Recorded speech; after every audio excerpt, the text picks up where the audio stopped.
What's going on, Bulls Nation? Welcome into the CHGO Bulls Podcast, coming to you live from our studios here in West Loop, downtown Chicago. I'm Peck, Bulls _Peck, Big Dave, bow, bow, the AWL Sports. Will the Go Gottlieb, Will _Gottlieb, over there, perfectly coiffed as always, and panel producer on the controls, the one and only Katie Duffy. What's up, Katie? Working hard today. Katie work hard. Had to abandon a bagel. Over there, just thinking nobody loves it. Katie, no bagel? Katie Bageless? Katie Bageless. Sacrilegious, where I come from. Yeah, Will, you all about that bagel life. You have to finish the bagel. You got to figure. Have to finish. Smear of cream cheese on there. I don't think Will was here when we talked about bacon, so you guys are going to have to catch him up later. Yeah, he was at the UC. She's not a bacon person. She's not a bacon person. She thinks that's okay. It ruins the meal. No, it's not. Thank you, Will. Thank you. You can like what you like. And see, not no, like Will's accepting, like. and I am too, but we have Matt Peck, ladies and gentlemen. We can't be friends. Just kidding. Just kidding. Are you an everything bagel person, Katie? Or do you have a specific kind that you like? Good question. Oh, I mess with basically any kind of bagel. Yeah. But like I do love an everything bagel. For sure. The best kind. Bagel. That's the best kind? Everything. I agree. I got everything bagels in my fridge at home right now. What about you? Blueberry. Blueberry? Yeah. Yeah. That'll go great with your fish sandwich from Portillo's. Oh, yes. Big You Dave got one? with the weirdest selections Let's go, of Wednesday. all foods. Let's go, Wednesday. Just put a fish fillet in the middle of that blueberry bagel. With the that weirdest meal ever. With my vegan dog as well, baby. The choice is fire. Sure. Fire, man. I love it so. Sure. Eat one day. Eat one for Portillo's. I've had a blueberry bagel before. Oh, you're talking about the fish sandwich? The vegan dog. No, forget the fish sandwich. Vegan dog. Hell no. There's no? Absolutely not? What would you rather try, the fish sandwich or the vegan dog? The fish sandwich. I'll occasionally eat a piece of fish under protest. Why does it sound like it hurt you to say? It did. It did. My insides. Hurt me to say. A vegan dog? Never. Never? No. I would rather get slapped across the face 5 times by a strong, strong person than eat a bite of a vegan dog. Oh, he'd rather choose violence than actually have a vegan dog. Yeah. Oh, that's a committed human being right there. That would feel better to my taste buds. Oh, okay. Than a vegan dog. Feel like you're not cheating on yourself. Just pain across the face. Just right there. Both, either cheat, just boom. Take your pick. Backhand? Sure. Oh, man. Oh, man. We're going to find some people Who's the bear who had a dad who went viral in the first few episodes of Hard Knocks? Oh, Tyson Bagent's dad, right? Yes. We're like world champion arm wrestler. Yeah. I'll take a hit from him before eating a vegan dog. Katie, what are you saying? Get some love for the vegan dogs in the chat. I just want to support our viewers. Okay. That like vegan dogs. Okay. They're good. Okay, They're good. You support those poor lost souls. What if Will Purdue is watching us right now and he's like, I'm vegan, and he's been too afraid to tell you? I've made fun of Will Purdue's eating habits many a time before. Yeah, this is true. That man is a 3-time Chicago Bulls champion and doesn't like jardiniere. Yeah, and I point that out to him and to anyone who will listen all the time because that's absurd. He does. Points it out all the time. How can you be a Chicago icon and not like Jard? No, Matt's equal opportunity. You know what I'm saying out here when it comes to these foods take, and I appreciate that this about is true. Yeah. You can bring it up to Will. He's going to be around the studio a lot this week. Cool. But it's cool. Still doesn't change what I'm doing. It's all right. Vegan dog on Wednesday. Colin in the comments said, an angel loses its wings every time a bagel is not finished. Yes. The strawberry cream much cheese. less heard of as opposed to when someone says they don't believe in fairies. This is true. When someone doesn't finish a bagel. Strawberry cream cheese. Yeah. Fire. Okay. Got to have that. Strawberry cream cheese on a bagel. Yes. Oh, that's my blueberry. God. Oh, God, yes. All the fruits? Oh, all of the fruits, Matt. All of the fruits. Give it to me, man. Strawberry cream cheese? It's not my first choice, but it sounds You never had it before? No, I've had it before. Okay, I'm about to say sweet tooth. Really not? No, yeah, it sounds. I prefer more of a savory bagel. Oh, than a sweet bagel. Savory Okay. And bagel. blueberry and strawberry cream cheese. Okay. That's like a sweet bagel. Yeah, yeah. It sounds great, but it's just not Just not my first choice. Plain bagel with the cream cheese. Everything bagel, cream cheese, scallion cream cheese, Oh, lox, capers, red onions, a little lemon. that's a sandwich. Oh, you fancy. That's the way to do it. I've eaten that Locks before, by the and way. capers. That's Of course, the the way to do perfectly coiffed guy over there prefers locks and capers on his bagels. I've definitely None had of the that. other answers are wrong, but that is the correct answer. Hey. I You know what I'm like saying? that. I like Oh, that. you said I'm with not that. all the other answers are wrong. For Yes. a second, I thought you said all the other answers are wrong, and that's the correct one. No, I was- that's your I know. I was about to There's no gain. wrong I was about to answer. gain some respect for Will in that This moment is- right there, but I thought that's what he said. God forbid. How dare you? How dare you like I everyone? mean, guys, we all know what the best kind of cream cheese is, right?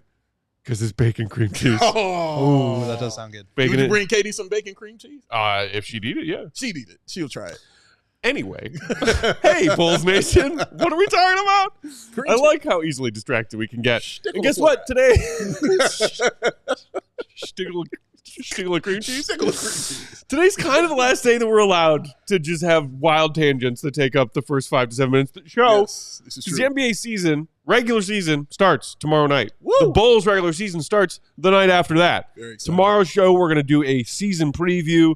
It's going to have a corresponding roundtable column that the GOAT has organized and spearheaded Flex. with all of our thoughts on what we think is going to happen this season, what we're excited to see happen this season.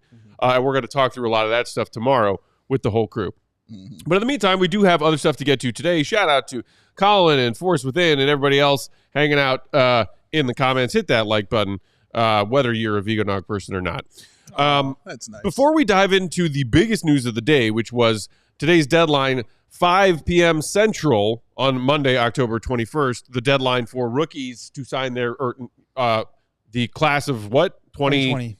There you go. To sign rookie extensions on their contracts. Lots of names signed themselves to some fresh paper and made themselves lots of money today. Josh Giddey was not one of those names. So we will talk about that on the back end of today's show. But first, a couple of other pieces of news that we just needed to touch on quickly. After the preseason of all preseasons, ESPN's Jamal Collier did report on Saturday that Talen Horton-Tucker and the Bulls have agreed, and the agreement is he should be a Bull this year. So he makes the final roster spot on the Bulls' 24-25 15-man roster, according to Collier's ESPN sources. THT averaged 13 points, 2.5 rebounds, 3.5 assists, and shot 40% during the preseason. I don't know if you took a look. I went to THT's Spot Rack today to see if it was updated, and Spot Rack has him listed at a 1-year, $2.425 million deal and a cap hit of $2.08 million. Can you confirm that if that is accurate, or is that just an estimation? That's what I've seen there too. I believe that's just the veteran minimum for a player who's been in the league for that amount of years. Okay. So yeah, that sounds about right. I don't know if there are more years on the deal. I don't know if there are any partial guarantees like checkpoints where, you know, a certain chunk of the money gets picked up. But right now it looks like a vet min.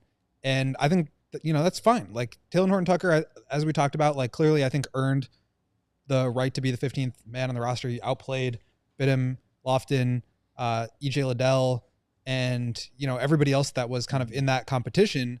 The question is just like, is he going to get minutes? Because this team is already so guard heavy. And so many guys of those guards need the ball in their hands to be successful. And I think Talen does as well. So the fit is going to be a little bit tricky, but in terms of talent, I think you're a rebuilding team. You're a team that's kind of trying to build back up. You got to get talent in the door any way possible. So I think that was probably the right play. Yeah, it definitely was the right play. First of all, I do want to change my voice. Alexander's right. Cinnamon raisin bagel with the strawberry cream. That is exactly what I would get. That is Immediately, that is the first thing I would go for. Explosion You are of correct. flavors. Absolutely right. That is exactly what I would do. I think also that with THT, because of his length, I believe he's 6'4", but he's long and he's big. You could cheat with him at the 3 on occasionally. I'm not every game, obviously, but some games you'll be able to cheat with him at the 3. And just his aggressiveness and his size will allow for that to happen. So that won't be a terrible thing. And also, I said this to Matt, Will, like he's in an interesting position because even though he's like actually the last signee basically for the Bulls, I don't think he'll be treated as such. He's going to get some time to play. He showcased it during this entire preseason. As you mentioned, he outplayed basically everybody that was looking for contracts on his team. So he's going to get an opportunity to get out there in this guard-heavy situation. And times like Lonzo Ball not playing back-to-backs will come into play. Yeah. Times like Zach LaVine, I think he might take a rest, you know what I'm saying, occasionally. So I think he'll get those opportunities where you want to cheat with Giddey and move him at the 3 and run something else. You can put him right there at the 2. So I think he'll get opportunities to showcase what he can do because the league is about buckets. Word to Bill Russell. That's what it's about. And he gets buckets. That's exactly what he does. That's why he's on the team. So he'll get an opportunity, but it is definitely crowded. You're right. You're definitely right about that. Yeah, and I do wonder about the opportunity. Like, I think you make a good point about Lonzo and, like, nights where, for example, the Bulls' second and third game of the season is a back-to-back. We know Lonzo's not going to be playing back-to-backs. That means one of those games he's going to be out. But you're still looking at Ayo. You're looking at Kobe, Zach. Javon Carter is going to be ahead of him. Or will he? Like, that's I think that's a question. Right. So there's just a lot of guards, and then that, you also look at guys like, Dalen Terry, who's kind of a bigger guard, but he's still got those guards skills. You've got, Chris Duarte is kind of a 2-guard size player. So there's just a lot of those similar guys. And then obviously it's not like Zach LaVine's going to be playing, 18 minutes a night. Correct. So I think it's going to be difficult for Billy to find time, but we talked to Talen today after practice and he was just excited. Like I think the opportunity for him to play for his hometown team. He shouted out like Derrick Rose and Jabari Parker, some young guys who also played for the Bulls at some point. Obviously Derrick for several years, but I just think like he and what he said the Bulls have told him is just like, get in where you fit in, do your thing. Like, don't try to be anything you're not. He's a very talented scorer. He's a ball dominant guard, but I think he gives you something. And signing that deal, and not only that, but like beating out one of the other players who was already under contract, I think that's got to give you a lot of confidence about how the organization views you. And I think he will have opportunity to at least compete for opportunity, if that makes sense. I like that, compete for opportunity. I like that. Dave, when you mentioned, the size that THT has at his position, being just 6'4", but obviously has that length, the wingspan, between that and his muscle, we saw him use those combination of physical traits to get to the rim a lot in his preseason minutes.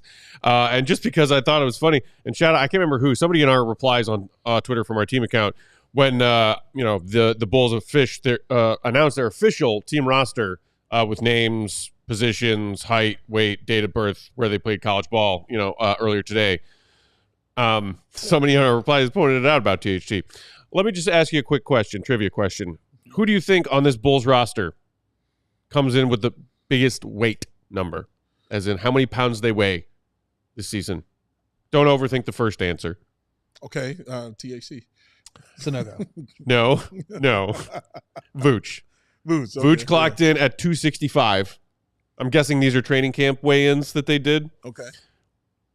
Second on the list. Sonogo. No. THT. Damn. He's a big boy. Vooch 6'11", 265. THT 6'4", 257. Sonogo and Jalen Smith at 245 pounds and 244 pounds, respectively. Sonogo is 245? Sonogo is listed at 245. That's a lot of muscle then, man. Damn. 13 pounds fewer than THT. That's wild. That's a lot of muscle on Sonogo, bro, for real. Damn, Truly. Wow. I don't know if I believe that. Wow. You ain't feeling that one, Will? Will ain't feeling that one. I just don't know if I believe it. Oh, that's fair. Sonogo is huge. He's a large man. Bro. That is a rock. Saw him walking around on media day. Yeah. This is the first time in I don't know how long I've seen him up close, but I was like, God, he is just a ball of muscle. Massive. Word, the young Spath is massive. Massive. But congrats to THT. It's a fun story. Obviously, he was talking after today's practice go, right, about the meaning of being a hometown kid. Yeah. Getting that roster spot. You love to see it. We got to take a quick break. We'll come back, wrap up the THT. We also got some Matas Buzelis news. And then, of course, the no extension for Giddey. All still ahead on CHGO Bulls. Today's show brought to you by our friends at Circa Sportsbook. Circa. Football's back, y'all. It's been back for 6, going on 7 weeks? Yes. This was week 7 was the Bears bye? Yes. Nice calm little Sunday. Just watching other football. I did nothing. I did something. It is a fun I bet on football games. Shout out. Duh. Yeah. Whether it's pro or college, the app to bet football is Circa Sports Illinois. Shout out and condolences to our guy, the one and only young Spathis, whose Longhorns took an L. Yeah, my Longhorns as well. Yes. Big Dave's Took Longhorns. it out. Of course, I'm so sorry. I Yeah. can't believe I forgot that you are now also a Longhorns fan. Devastated. Circa, it's sports betting the way it should be. Circa Sports Illinois has high betting limits, low holds, and exceptional customer service. Real people attached to that customer service. Not the do nothing, good for nothing. I will kill them all one day robots. Chatbots are the bane of my existence. Bet on all of your favorite teams in every game this season. Spreads, props, futures, even in-game betting. Circa Sports has it all. Fun and bet like a pro from anywhere, anytime in Illinois. Download your new bookie today at circasports.com. Must be 21 and over. Gambling problem? Call 1-800-GAMBLER. Well, Gottlieb, what time is it? Game time hoot. Very nice. Game Time has a new feature, ladies and gentlemen. It's called Game Time Picks. That makes getting tickets for your favorite events easier than ever.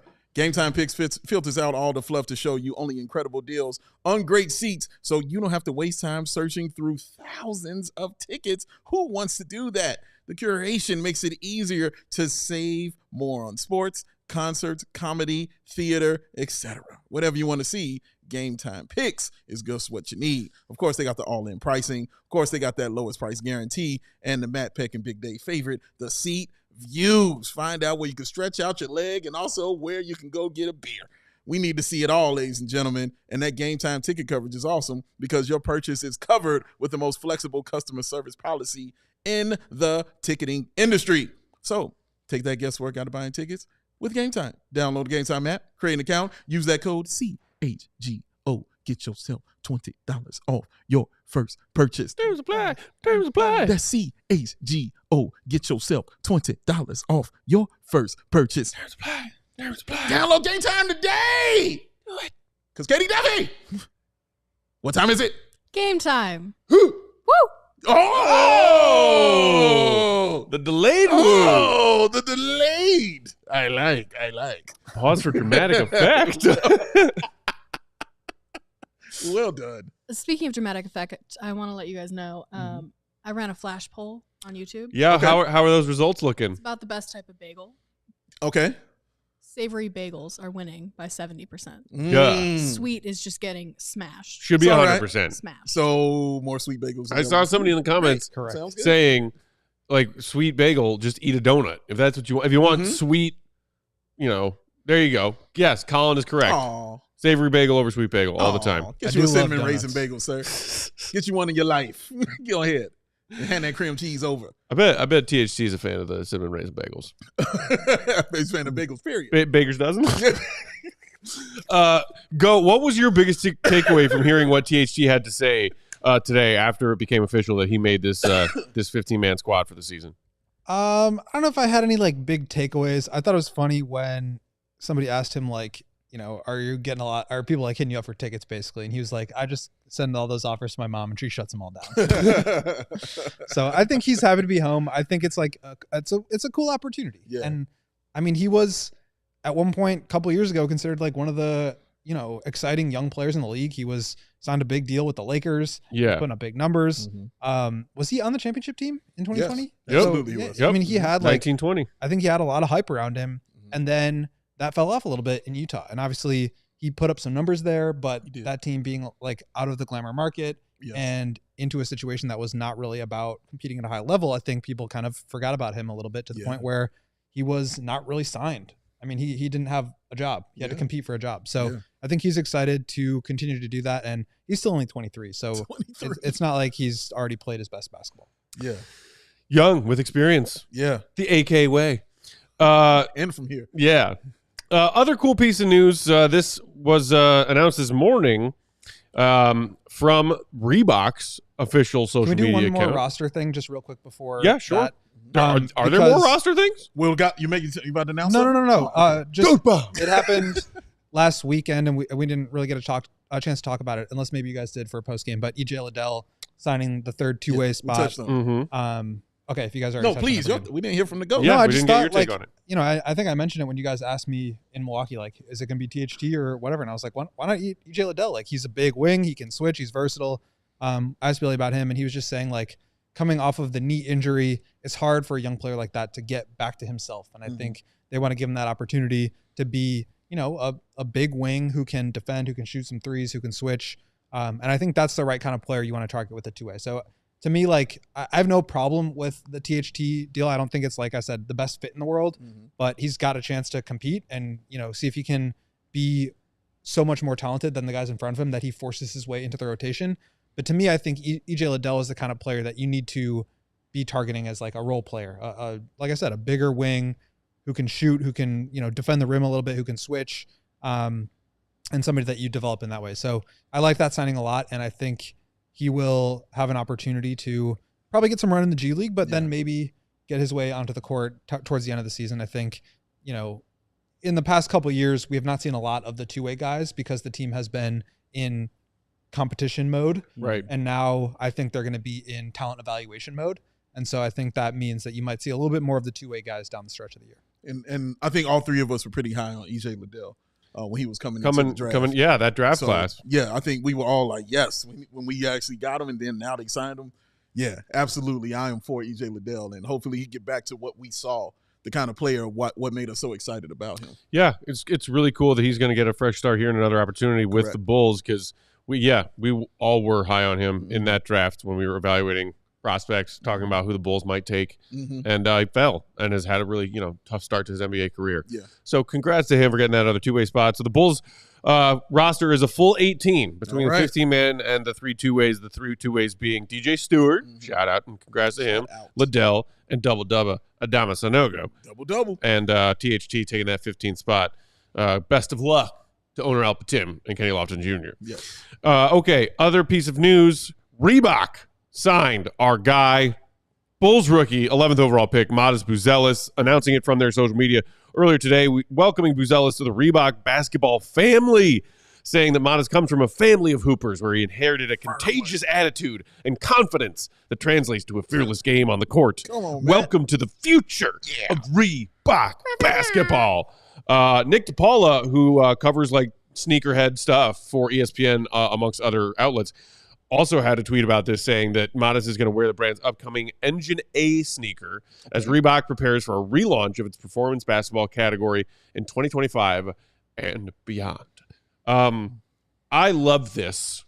And because, and also shout out C-Red UK, our guys over there across the pond, and great members of the Bulls community. Awesome. They found this and tweeted it out. I didn't know that Matas did this interview with a podcast called The Youngins. Okay. And he, in that podcast, and the C-Red UK guys tweeted the video of a couple of snippets of it, Matas is explaining why he picked Reebok. And it was like, because I liked going to a pool of a smaller pool of players. They targeted me, and I like being a bigger fish in a smaller pond, so to speak. He also said, I don't want to be ordinary. I've never wanted to be ordinary. I don't want to just be a follower. I want to set my own, path, blaze my own trail, so to speak. Paraphrasing again, but it all sounded exactly like stuff we've heard from Matas Buzelis before since he got drafted by the Bulls back in June. And going with Reebok to me perfectly fits in to the character and personality of who we have already known and learned Matas Buzelis to be. That's a good explanation. Trey also was saying what I was thinking, explaining the Shaq connection. Because he did mention that too. Yeah, because I remember when he had his mini documentary and Shaq was, narrating. I remember my first thought was, how did he get Shaq to be on here narrating? And then they were together at the WNBA game as well. So, and Shaq is one of the guys who is one of the, I don't know if he's a majority or a minority owner of Reebok, but he's involved. We'll just say that he is involved. So yeah, no, yes, that explains him very, very much and the kind of person he is. You know me, I want Nike all the time. You know what I'm saying? Like, give me a Nike deal. I'm cool with it. Actually, I can't even tell you the last player on this team who had a Nike deal.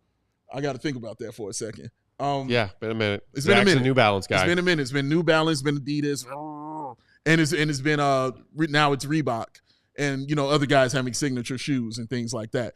All of it's great. Matas went with what he feels is best for him. I love the explanation that he said. So I'm interested in seeing the shoes because if they're dope, I'm a damn sure have a pair. Like, that's just really how that's going to work out. And it's more so to support him and also to look as amazing as I do. But I do want to see what they look like and just how cool they are. And yeah, I'm excited for the young man, dude, to have a shoe deal already and that in place for you. Shout out to him. Yeah, he's been wearing, what was the name of the exact sneaker? Engine A. Yeah, the black ones with like the silver on it. I think Yeah. they're really cool. They look they're like slick, kind of low yeah. top. And I also love in that graphic that one of them he's like wearing normal basketball stuff that he would wear, and then the other he's wearing like a giant sweatshirt and giant shorts, and just throwing it back to the early 2000s AI. Yeah. And that's like the Trey Mann thing. I don't know if you guys saw this from their media day, where he was like basically dressed as Allen Iverson. And I like that that's coming back around. Right on. It always does. All baggy clothes coming back is fantastic. Hey, Julia. But okay, so Dave, you saying I always want Adidas. I mean Nike all the time. Nike. Yeah. When I listened to Matas talk about why he picked Reebok, I thought of the well-known, and in case you didn't know about it until The Last Dance came around, now everyone knows about it, the story of MJ getting recruited by different shoe companies coming into the NBA as a rookie. Yeah. And it was all Converse, Adidas. Yeah. Nike was not a basketball shoe company. No. Barely anyone was like, yeah, Nike basketball. Right. Michael and Air Jordan changed all of that. Yes. And launched this gigantic multi-billion-dollar company. With a B. Because, you know, MJ can fly. Yes, he can. And people wanted the shoes. It's got to be the shoes. It's got to be. So the fact, and, you know, like people, he was like, I'm covering the Reebok logo on my Olympic, you know, sweatshirt when we go to get our medals in Barcelona in 92 and all of that stuff. Oh, yeah. Like the reason people love Nike first and think Nike first when they think basketball shoes is because MJ and Air Jordan.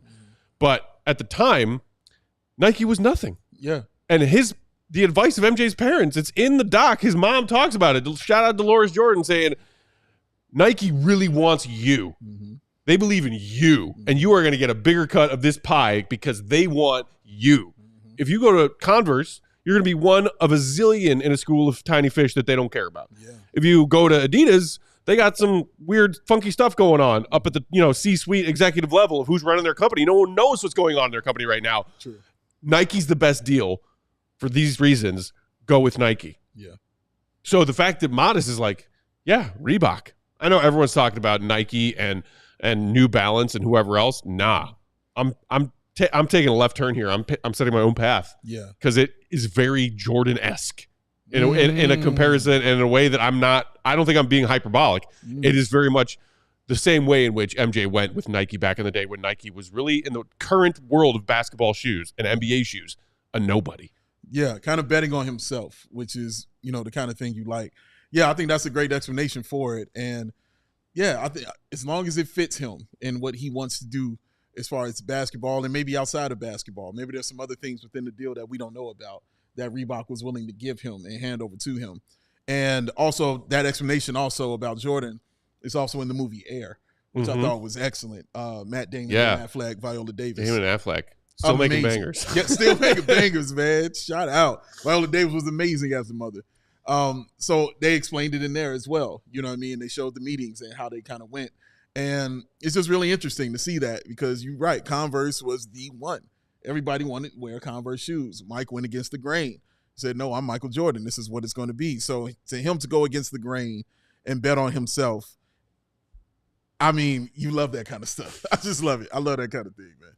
It's very cool. Yeah. It's very cool. I dig it. Against the grain, very on brand for Matas. Very on brand. And the thing is, like, Dave, you and I are of an age where, like, dude, Reebok used to be the shit. Oh, like, Reebok was the I shit. was obsessed with Reebok as a Shaq kid. hypnosis joints. Dude. Were hard body. Like, yes, obviously. Reebok pump. Yeah. Come on by with the time the 92 Olympics roll around and there is that dispute and MJ fighting with them and the Olympic board because, hey, Reebok is our title sponsor on all of our Olympic gear. Yes, at that point, Air Jordans, which had been around for 8 years, had exploded and become the shoe. But back in the day, Reebok was legit, man. Answers, baby. Them answers. Pumps. Ooh, you had to have them. Got to have a pump. Got to have it. I had Reebok shorts. I had Reebok T-shirts. I had a pair of Reebok sneakers. Yeah. I had a got a Reebok starter right jacket. now. I got one right now. The best of the best. Shout out to Reebok. So shout out to Reebok. Congrats to Matas on the deal. Can't wait to see him rocking those kicks. We got to take one more quick break. We'll come back. We'll dive into the Josh Giddey lack of extension that was today's biggest headline on CHGO Bulls. Beer! Mm-hmm. Oh, go ahead, Matt. What's this over here? What's this, I say? What is that, pray tell? Oh, that is Frosty Cold Chill. That's what the he's Rockies. sipping on right That's what there. that is. There it is. Because between work, social media, and the choices life throws our way, it's no wonder we're more worked up. Coors Light celebrates rising above and choosing that chill mindset. Why not turn that Ringdale barbecue into the Will to Go Gottlieb and Will Purdue 85th annual karaoke house party? And after a tough loss, settle scores with that ice cold peace offering. Make the choice to choose chill, then reach for that frosty cold Coors Light. It's mountain cold refreshment, because when those mountains turn blue, oh yes, you know what to do. It is cold lagered, it is cold filtered, and it is cold packaged for a smooth finish. So embrace that chill mindset and crack open that Coors Light. It is crisp and refreshing as the Colorado haze. Make the choice out of your time to choose chill and choose a Coors Light. Get it delivered straight to your door via Instacart by going to CoorsLight.com/CHGO Basketball. That's CoorsLight.com/CHGO Basketball. Celebrate responsibly. Coors Brewing Company, Golden, Colorado. You know what else people in Colorado love, Dave? I broke Will. Yes. Buds. Oh. Today's show brought to you by Sunnyside Cannabis Dispensary. That's located right here in Illinois. Shout out. You don't have to go to Colorado to get buds anymore. Our friends at Sunnyside are here to elevate your fall, Chicago. What a glorious day it was today. Glorious. Beautiful weather over the weekend, too. Shorts. Nothing better to complement that beautiful Chicago fall than a pair of shorts. Damn. And a trip to Sunnyside.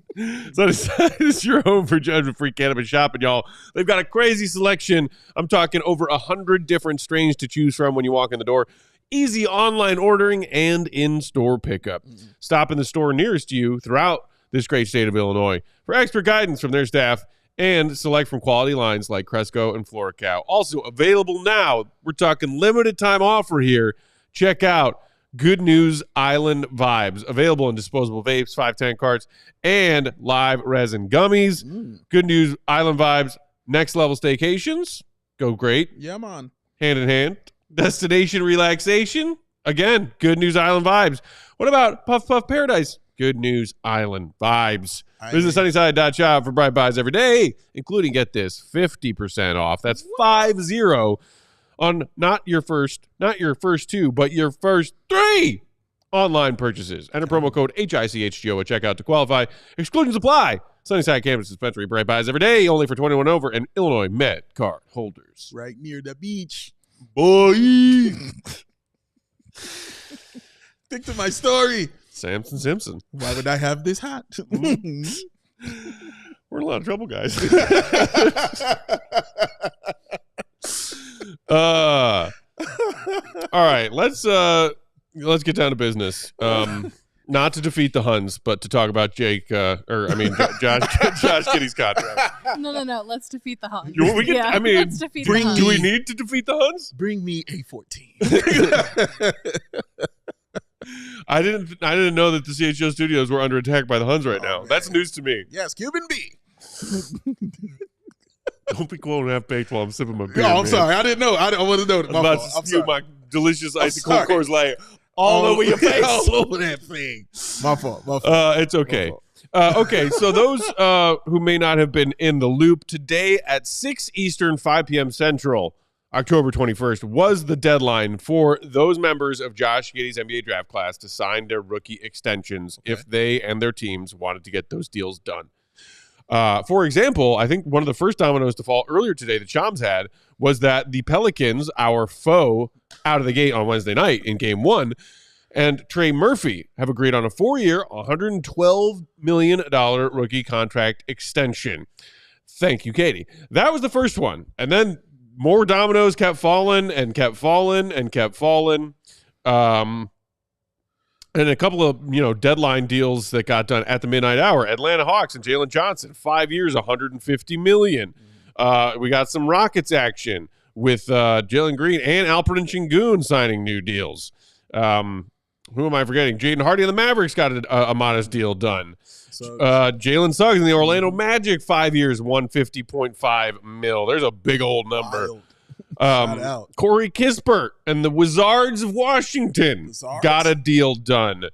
And yet Giddey and the Bulls say, I'll stay. So on the back end of this convo, we can kind of loop back around to some of those other deals for comparative purposes, Goat, because I know your eyebrows were raised at some of those numbers.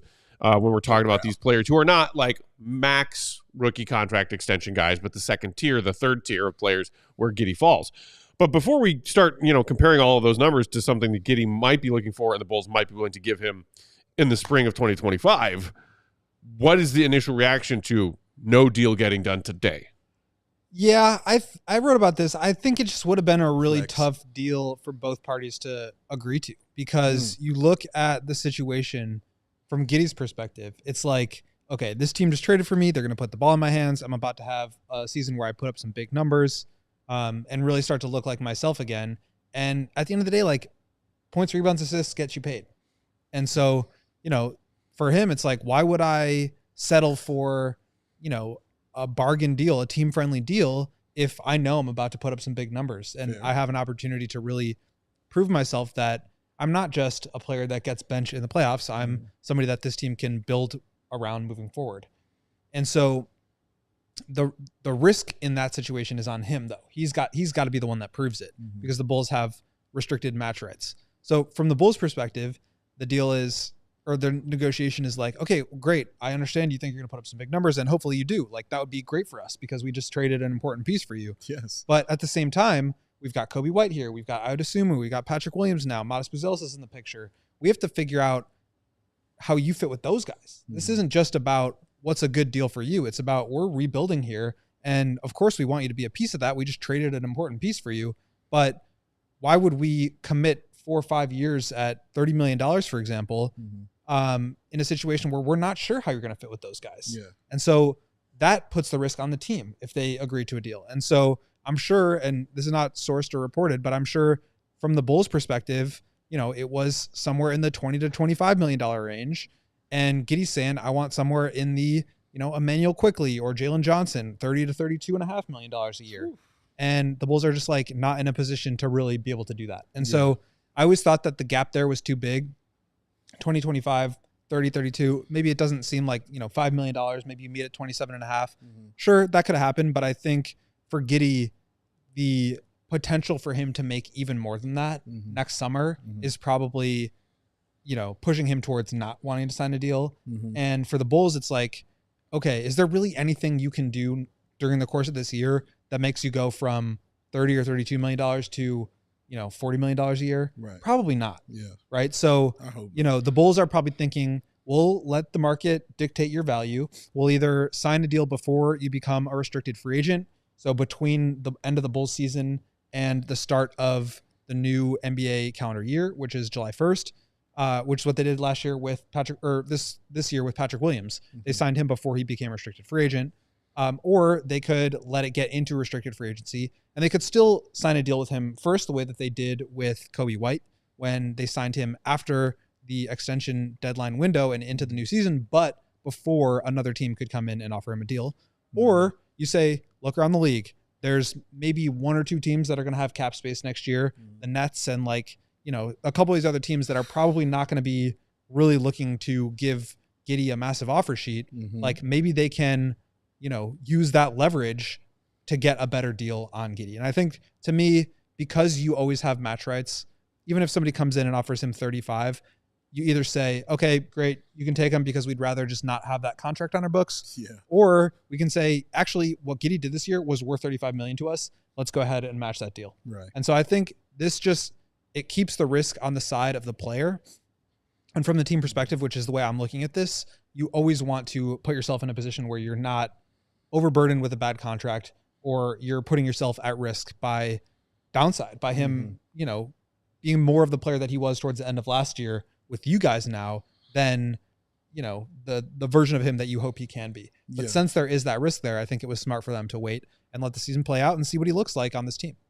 It's also just adds to the reasoning why I wanted them to actually get a draft pick with this, because if he does decide to walk, you're leaving with nothing. Correct. And this just points that out even further to me. He's in a proven situation this season, more so than everybody you just named and mentioned. They've already proven what they are and shown what they are in this league, Suggs and all those guys. You know what they are. And you're like, yeah, when I'm reading these people who got contracts, I was understanding. I was like, oh, yeah, he did his thing. Yeah, he did his thing. Yeah, he showed he has this potential. Giddey still has to prove it. He still has to show he is worth that money. And like you said, and that's why I wanted to ask you, like, how accurate the reports that you saw saying that he wanted $30 million a year were. So just to hit that real Please. quick, I don't think that there were necessarily reports that he wanted a certain number. I Right. think it was more like, because all these deals just came in, Jalen Johnson, Şengün, Jalen Green, Trey Murphy, all these deals came in today, this afternoon. And so there wasn't really a reference point for these non-max free agents, you know, Mobley, Franz Wagner, Cade Cunningham, Scotty Barnes. Those guys got the full boat, $225 million over 5 years. Obviously, that was not what Giddey was going to get. Absolutely not. But so then there wasn't a frame of reference like, oh, this player got, who I'm roughly similar to in terms of, you know, impact, got this amount of money. And so the only real guys were Emmanuel Quickley, who just signed a 175, Shout out. which is just more than the Bulls need to be paying for Anybody? Giddey, which is, I'm sure, what he was referencing. Yeah. Quickley got this. I think I'm in the same caliber player. He's going to be, you know, the maybe 15th or 20th best point guard in the league. That's roughly what I am. I want that much money. And the Bulls are saying, sorry, we think that's an overpay. We don't want to give you that much money, even if we do think that you guys are comparable in terms of your style of play. And so, again, I think this puts Giddey in a situation where he's got to prove he's worth that much, or it puts the Bulls in a situation where they can match a contract even if he is worth that much. Yeah. I don't like, if Giddey goes out and proves that he is worth that much this year, I think the Bulls would be in a situation where they'd be thrilled to sign that deal. Sure. Absolutely. Because then he's worth it. But then you know that. Yeah. And right now they don't know that. Exactly. Again, in a prove-it situation. And also, if you're telling me that you can be the 15th or 20th best point guard in the league, I'm telling you, counter that. Like, I have a guy on my team I think is that already, in a guy like Kobe White. Like, I have that. And at a less money, significantly less money. So I'm going to need more than that. I'm going to need you to be more than a top 15 or a top 20 point guard. I'm going to need you to be a little bit better than that, because I got this dude. Like, even if you walk, okay, look, I got a plethora of guards I can hang on to and be cool with. So you're going to have to really show something. And like you said, well, I know he's going to get his opportunity to put up numbers this year, but he's got to show he can affect more than that if he's going to get that contract from the Bulls, in my opinion. The other thing I just want to point out real quick, because I know these numbers sound insane, as we always say, like, $30 million. I mean, that was like a max contract a couple of years ago. Yes. So it sounds like it's just this incredible amount of money. Shout out. By the 2028-29 season, so in 4 years, that will only be worth 14.5% of the salary cap. So that's like a little bit more than mid-level exception money, which is insane. I mean, the way, and this is projection right now, but basically the salary cap is going up by 10% each year. And so it's, you know, this year the cap is, what is it? 140 million. So next year it will be 154 million. So 10% more than that. And then it's not that it was 10%, so $14 million or whatever more than last year every year. It's 10% of the new number. So it compounds every year. Whereas these contracts go up by 8%, but non-compounding. So if he signs a $30 million a year contract with 8% raises, it goes up by like whatever 8% of $30 million is each year. And that number is fixed. So basically the rate at which these contracts go up is lower than the rate at which the cap is going up, which means that every year, the percentage of the cap that these deals are goes down. And so for a lot of these guys, like $30 million a year is not going to end up being that much. The issue is we understand Giddey's flaws being what they are. If he hits his upside, then it's worth that. But anything else, he might just be a bench player. And you can't be paying a bench player even 15% of the cap. And so that's the risk that the Bulls are in right now, and why they were smart not to do this right now. Right. Colin in the comments saying, wait, so we definitely don't know either side's dollar number. And that's the thing, as you were talking about. The number 30 million average annual salary got thrown around a lot over the last few days. Originally, it was Jake Fisher, NBA reporter Jake Fisher, on a Threads thread when he said Josh Giddey is said to be seeking at least 30 million in AAV in his next deal. Sources said. Really? Threads? We're still... Stop trying to make fetch happen. It's not going to happen. But I think it's always important to remember when those things happen. Because, like, remember when Zach Lowe said on the Low Post something about Patrick Williams wanting an average annual salary of $20 million, and somebody aggregated it wrong and said $200 million, and Bulls fans freaked the hell out about something that was wrong? Always do the digging, and you'll find where these numbers come from. In this case, with Giddey and the $30 million came from Jake Fisher. We got to put one more quick pause on this conversation, then we'll come back to wrap up with more thoughts on Giddey's contract extension that doesn't exist.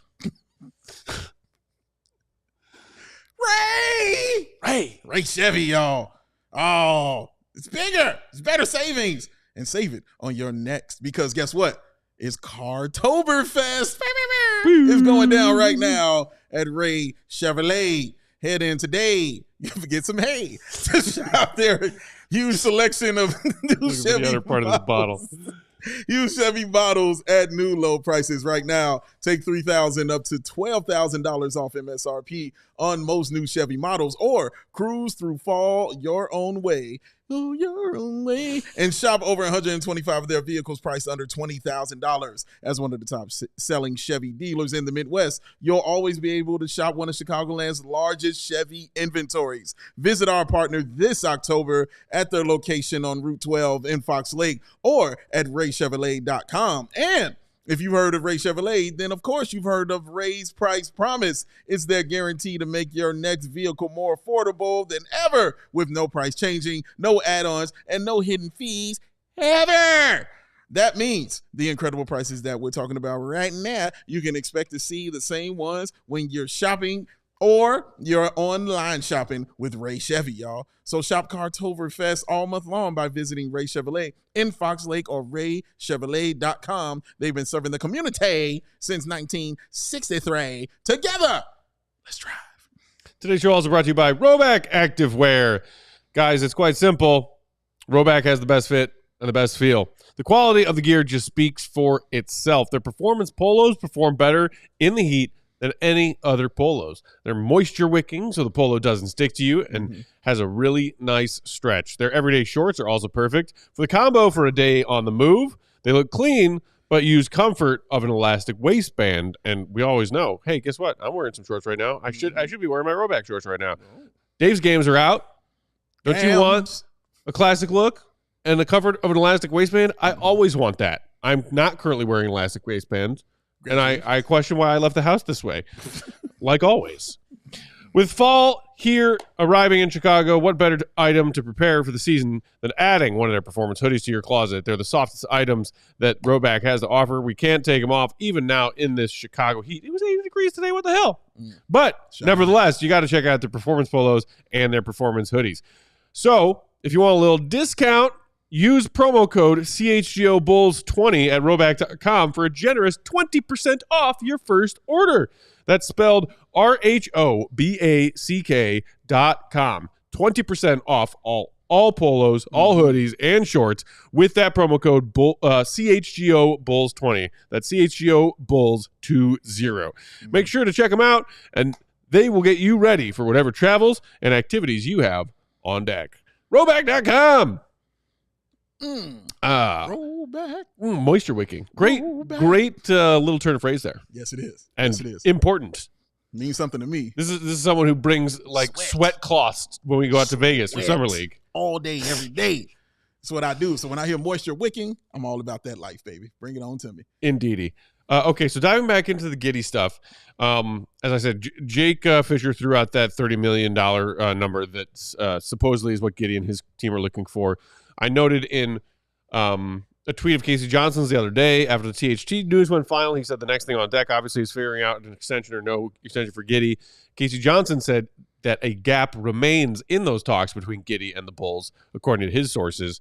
He also mentioned, something that you had touched on earlier, Will, which I think is something worth diving into a bit further, of the whole, like, the Bulls and AK and his crew specifically over the last 4 years have had a tendency to kind of let markets dictate when it comes to deciding whether or not to keep some of their guys, including guys that they draft. In Giddey's case, it's not somebody that they drafted, but they went out and targeted in a trade. But even still, you think about Kobe White, you think about Ayo Dosunmu. You were just talking about why is Giddey getting that money when we've got Kobe White right here? And a very good point, Dave. In the cases of Kobe White and Ayo Dosunmu, I think you do have to give the Bulls front office credit for letting the market dictate before. I don't think they actually did let the market dictate. Well, so I was going to say the example of them not doing that would be, say, other people who were either restricted free agents or bird rights or just like incumbent people like Vooch. Did they let the market dictate what they paid Vooch when they gave him 3 more years and $60 more million fully guaranteed? No. But they handled that the same way they handled Patrick. It just is a number that's more palatable. Okay. I was going to say they also did not let the market dictate Patrick Williams. Exactly. They didn't sign him to a rookie extension before the end of his rookie deal season started, but they got to .003 seconds into the free agent window opening, and boom, here's a contract for Patrick Williams. No, it was even before the free agent window opened, and that's the point. They didn't let another team come in with an offer sheet to tell you this is how we value this player, right? And you guys can match it or not. What the Bulls should do with Giddey is kind of more how they played it with Io. Basically, with Io, it was like, we're leaving you out in restricted free agency, and if somebody wants to come offer you something, great, we'll match it or not. Yeah. But nobody came. Nobody offered anything. And right. So then they signed him. But with Kobe, Patrick, and Vooch, yes, it happened either before or after, like, with Vooch, it wasn't a restricted situation, but they got a deal done before there was any market materialized for him. And so that basically says they aren't letting the market dictate. They're just waiting until the last minute. And, whatever it is. But, like, I think with this situation, you do want to let another team come in and say, this is how we value Giddey. Because that is how you get a good deal on it. Which is like, I mean, that's going back, and this is pre-AK and Eversley, but the Bulls matching the offer that Zach signed with the Sacramento Kings in 2017. Yeah. Exactly. Yeah. And, like, that's how you get, I shouldn't say necessarily, like, a good deal, because sometimes, like, with the Nets, for example, and this was in my write-up, they gave, like, Otto Porter Jr. a contract, and then the Wizards matched it. And it was not a good contract, but they were kind of messing with him. They said, okay, here's $26 million a year, and we're going to put all these bells and whistles on it and incentives and, a trade kicker or whatever to make that deal less palatable for the Wizards to match. Yeah. Wizards matched it anyway, and then we know what happens from there. But so teams could do that, and that's the risk. Yeah, you could end up with a situation where the Nets say, we're going to give Giddey a max and dare you guys to sign it. So you're not going to get necessarily like a team-friendly deal, but at least it's a deal that another team would want to have him on, which means another team would trade for him at that deal. And so that is, I think, the key is, like, is it a tradable deal? And when you act before the market acts, you can't determine whether that's a tradable deal. That's a situation that they're in with Vooch. And sometimes it works out, like Kobe and Io, and sometimes it doesn't. Do you like the idea of waiting till the last minute? I don't think it makes a difference. Okay. Like with Patrick, I think the Bulls probably saved some money on that deal because Patrick tried to prove it and he got hurt and he wasn't really able to. And so that probably put the Bulls in a situation where they had a little bit more leverage. But at the end of the day, they didn't let the Hornets or the Pistons or whatever team come in and say, Patrick, we value you at $22 million a year. Here's an offer sheet. You can sign it and take it to the Bulls, and they can either say, yeah, we agree with that, or no, and let them come to that other team. Right. And so to me, like, doing it last minute, it doesn't, like, sometimes it could work out, sometimes it couldn't, but you're still not letting the market dictate the value there. You're just getting all the information you can. So it's better in some ways, but it also might be worse. For example, if Patrick really broke out last year and then another team wanted to sign him to one of these, 5 for $150, $30 million a year, it would have been better for them to do it last year because he would have gotten much more. And timing, I think, like, it's good to get more information, but ultimately they didn't say like, here, another team can determine how much they would pay you and we will agree or disagree with that. I mean, when it comes to Giddey, I think the seeking 30, you made mention of it in your write-up about the Giddey contract situation, but Bobby Marks, ESPN's NBA capologist for ESPN Plus a few days ago, leading up to this NBA, draft class rookie deadline, extension deadline, broke down each player and their situation, and his thoughts on Giddey was like, if I'm the Bulls, I'll offer 5 years, $128 million. Extension starts at an AAV of an average starting point guard in today's league, which is $29 million. Which, again, wow, for perspective, shout out. And then decreases to $22 million per year in its final season. Okay. Also includes some unlikely bonuses worth up to $14 million additionally. But so when you hear that number, it sounds really unpalatable as a Bulls fan. And you're like, what has Josh Giddey done to prove that he's worth $128 million? But then you hear some of these other names. Like somebody in the comments just said, like, if Giddey could play defense, he would be getting, like, he'd be looking to get $50 million annually. Sports Chicago Style said that. Like, people kind of maybe were surprised to see Jalen Suggs get that much money from Orlando today. A little bit, but shout out to $150.5 million, I think it was, for Suggs. You know what he is? A reigning NBA all-defensive team member. He sure is. So when you're talking about where this value is and these average salaries of these sort of second and third tier NBA guards and point guards specifically, the numbers start to make a little bit more sense, but I don't think they make Bulls fans any less uneasy. about what we have to see in front of us this season. Yeah. And it goes back to what you said when we were doing our prove-its, and we were doing our prove-it for Giddey, Will, which is I don't care about your stats. Like, how many triple-doubles do you have this season? How many rebounds are you grabbing? How many assists are you dishing out? Prove to me and the Bulls, when you go back to the negotiating table, that you just spent a season making the Bulls a better team when you're on the floor as opposed to when you're off the floor. Yeah. And to me, that's all that this is about this season. Yeah, and I think it really circles back to the concept of That's a great point. Why trading for Giddey in the first place was a really risky play. Yes. Yes. Because you could have traded for a draft pick and then you have 4 years of security. And maybe that guy doesn't have the same upside, but he's a cheaper contract. Maybe you're a little bit more sure about how he fits in as a role player. And that's valuable too.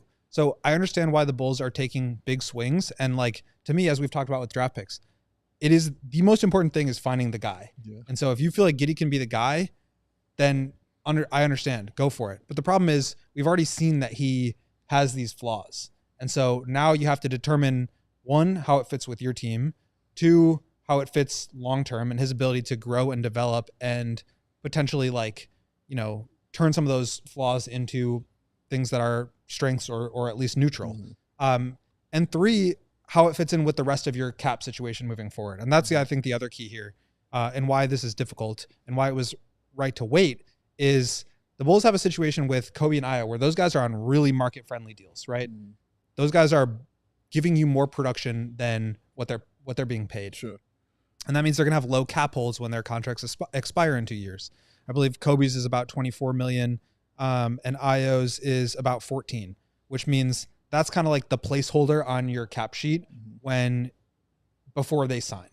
And so in 2 years' time, the Bulls will have Zach under contract for his final year, assuming they can't find a trade for him.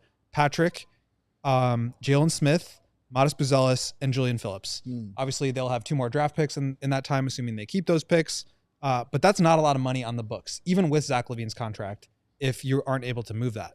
So you could be in a situation where with those 2 low cap holds, you could have a good amount of cap space to be able to go out and sign a free agent and then retain your guys and have those 2 top 10 picks and be in a situation where that's kind of where you start to cook again. Yeah. So I think that should be the Bulls' plan, is to have 2 down years where they keep their picks, where they're creating space, and where they eventually get to a point where they can make a big play in the summer of 26, 27 to where they can sign a free agent. And I think that is the plan. That's probably the direction the Bulls are heading. And maybe they could have even more space if they are able to get off of Zach. But how much you give Giddey now impacts that space, right? Facts. If you give him $30 million, now you're cutting into the amount of cap space that you have. And so you have to be careful about how much you give him, because to me, that should be the plan. And keeping these 2 picks, to me, keeping those 2 picks and having space in 27 in summer 26 is more important than having Giddey long-term. Yeah, agreed. Connor's saying he'd be fine if the Bulls lock up Giddey in the 20 to 25 million annual range. No reason to jump the gun, though. Let the market determine his value. In restricted free agency, Fish, meanwhile, saying, who is trying to pry Giddey away from the Bulls? The Bulls have all the leverage. Do we? Anytime it seems like the Bulls should logically have all the leverage, they still somehow manage to not operate from a position Of strength. of having leverage. Yes. It's a thing. What is leverage? Leverage is a thing. I would love, as a Bulls fan, to finally learn what it means to make use of the leverage that you have in a negotiation with a player or another team. What's that? What happened? Look, I mean, we have to watch this season. We have to watch what Josh Giddey does this season. But then even after that, we have to wait and see. If the Bulls do want to take the risky approach here, or riskier approach, and let him go talk to teams before signing him and before offering him to anything. Yeah. It can depend how we all feel about what's the best path when we get to game 82 of 82 and we know what we've seen from Giddey this season. But I think even then, most people would think it would be in the team's best interest with a restricted free agent to let him go shopping. Yeah. And maybe match something that he comes back with. Yeah. No, yes. All of that is yes. Yes. Before we go, I do want to send a shout out to the New York Liberty Okay. for winning the WNBA championship. Congrats to them. Shout out to them for that. I watched that game. Fourth quarter was tough. That was a tough watch. You know what was great? It was a bad fourth quarter, but it reminded me, like, the intensity was there, but it just reminded me just of any game where a championship is on the line. Yeah. Like, it doesn't matter. You know what I'm saying? How bad someone's playing, because the intensity is right there. You're trying to win. And so that's what was fun to watch that, man. But it was a great game 5, win to overtime. Controversy, of course. The Lynx coach was not happy. Oh, I saw that. I saw that post-game podium interview she did. She's got a point. You know what I mean? She traveled in. Free throw attempt discrepancy in that game 5 was. They shot 30% from the field, 8% from 3, and they won. They shot like 28 free throws, man. It was crazy. Krista. Katie? I think it's important to just, even though they got really screwed over, the Lynx were never supposed to be here this season, right? Like, I didn't expect it. I thought they were going to be a horrible team. I think a lot of people felt the same way. Nobody was predicting them to be in the finals. Shout out to the Lynx, man. Like, that is so cool what they did this season. And Nafisa Collier is only going to get better. Mm-hmm. The Lynx are like the Spurs team. I was going to say they're a winning organization. Yeah. That's exactly how I describe it to non-W fans. I'm like, the Lynx are the Spurs. They're always run well, and they've got what, 4 or 5 WNBA titles already? They have. Okay. I think I should have Googled this. I think they have 4. 4. And they were going for their 5th. Yes. Yeah. Impressive. I've been told that's a lot. It's a lot. Pop knows. One more reminder, y'all. And hey, here's some fun news. As we transition into active Bulls season, a lot of what our brilliant guy Will Gottlieb does here, whether he's breaking down contract and NBA cap stuff or player analytics, well, he's always looking amazing. But the stuff he's writing as a Bulls reporter here at CHGO, if you want to read it with your eyeballs on your laptop, your phone, a lot of that stuff's going to be for diehards only this upcoming season. And here's the good news. It's like basically free to sign up to become a CHGO diehard when you do the math of all the perks you get when you sign up and throughout your membership. And if that weren't enough, right now for a limited time, for new CHGO diehards who say, I want to be a CHGO diehard for the first time ever, right now, now's the time. Our monthly rate is being slashed from $6.67 a month to just $4 a month. For a full year-long membership to become a CHGO diehard, sign up right now for this limited time window, $4 a month. That's a deal, to get all of Will Gottlieb's reading and reporting for diehards only. To get your free shirt when you sign up. We also got some really cool new stuff in. Some of my new CHGO diehard tees just finally arrived today. I'm excited to rep them. Big Dave's got the CHGO in London one to go on today. 20% off every time you shop at that ALLCITY merch locker with tons of choices, not only shirts but hoodies. You can get this dope Sub-Zero tee, also get it in hoodie form. It's amazing. Winter caps, winter's around the corner, winter's coming. Baseball caps, pint glasses, all kinds of fun accessories and clothes. 20% off every time you shop. 20% off most of our various fun events. London's come and gone. This guy had a great time. You could have been there. There are still CHGO Bears and whoever wants to go with them, including yourselves, heading to Arizona, heading to the desert for Bears cards. Let's go. Just around the corner this NFL season. You also get discounts every time you want to come hang out at our CHGO Bears tailgates for every Bears home game this season. The next one around the corner as well. Those are fun. You can eat, all you can drink. Yeah. Diehards get a cheaper ticket price. And then, of course, the takeovers. CHGO Bulls, CHGO Blackhawks games this upcoming season. It's 1,000,001 reasons to sign up to become a CHGO diehard. And right now, $4 a month. What are you waiting for? What are you doing? As opposed to the Bulls, who I do know what they're waiting for, which is to see what Josh Giddey looks like before throwing a lot more than $4 his direction. Can I see by Orlando saying the Bulls have less leverage in negotiations than a toddler trying to close a revolving door? How old are you, Orlando? That's an interesting mental image. Yes, it is. Yes, it is. That is a grown man thing. Watch those little fingies. Man, shout out to children. I feel like they do have leverage, though. They are one of the few teams that in the league that we know coveted Giddey. And so if there isn't a lot of other interest in him around the market, then that puts the Bulls in a situation where, yeah, we want you, but we want you at our price. Yes. So to me, that is leverage. And I think that's ultimately, like, they didn't get him on a team-friendly deal, but they also didn't overpay him, which shows that they were at least holding firm on, you know, their stance of whatever number they had picked out. That was, they drew a line in the sand and they couldn't agree to it. Yeah. But to me, like, if they didn't have leverage, he would be paid right now. That's true. That's very true. Yeah. And I mean, when you look at that 2021 draft class that Giddey went 6th overall to OKC, and talking about people who've already gotten deals done on rookie extensions because they were max, and then a bunch of names who got deals done today. Cade Cunningham, number 1 overall, deal done. Jalen Green, deal done today. Mobley, he's already been paid. Scotty Barnes, already been paid. Jalen Suggs got paid today. Giddey at 6, crickets. Kuminga at 7, the other name that did not get an extension today. But Franz Wagner, hella got paid already. Hella paid. Davion Mitchell, did Davion Mitchell get paid? Okay. But, I mean, plenty of other names on this list. Kispert got paid today. He was a 15th overall pick. Shout out. Şengün got paid today. He was a 16th overall pick. Trey Murphy got paid today. He was a 17th overall pick. Jalen Johnson got paid today. He was the 20th overall pick. Like, when you talk about the Bulls and having some leverage, you know, Quentin Grimes also on this list. Like, the Bulls have the leverage in that most people from that draft class decided already, we want to pay this guy to stick around. Yeah. The Bulls traded for Giddey because they wanted him. But when it comes to people being in the position to throw that type of contract, like the tier 2 player from that draft class, these kind of contracts that we saw coming out today, what is the list of teams that is going to throw that deal at Josh Giddey in late June of 2025? And I think that's what the Bulls need to really hold on to. So obviously we knew that there were teams that were going to be interested in Patrick. I think same for Kobe.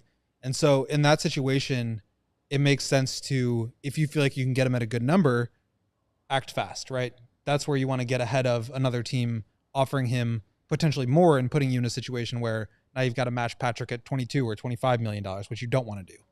With Giddey, I think the situation is different, and maybe he plays himself into a new situation in terms of, just looking really good this year, developing a jump shot, locking in on defense, and easing some of the concerns that you have about the limitations in his game. Now teams might be willing to throw a little bit more money at him. But again, that makes you happier, right? Because he's playing well, and you still have match rights. So to me, I think this was the right move.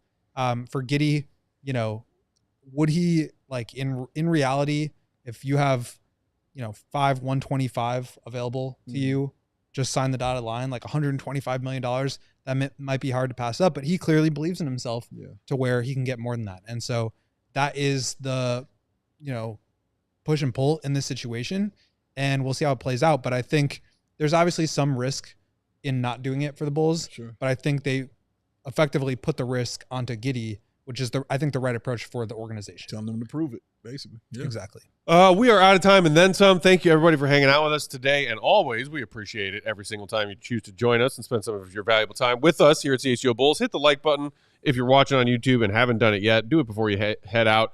Do it for Troll Joe. Do it for KDW. Do it for the WNBA champion, New York Liberty, and for GOAT. And for Big Dave. Troll Joe also, of course. We will be back tomorrow, 5:30 Central Time, with another live show for y'all. NBA/Bulls 24-25 season preview episode. Predictions, what we're excited to see, what we're terrified to see. We're going to cover all the bases, and Uncle Will's going to join us. I've immediately forgotten what I told Will. Until then, enjoy your nights. Get your bets in on Circa. We got Monday Night Football action going on. Also, keep it locked right here, CHGO Sports, because Braggs and the Crazy Crew got Bears After Dark coming right around the corner, 7 p.m. Central Time. Keep it locked right here. Make sure you subscribe to the CHGO Sports YouTube channel. Subscribe to CHGO Bulls wherever you get your podcasts if you're a pod listener. Shout out to you OGs out there. I'm one of you. For KDW, Will Go Gottlieb, Big Dave, Peck saying thanks for watching. See you tomorrow. See you, Red. Be good. Peace. We all silly like the mayor.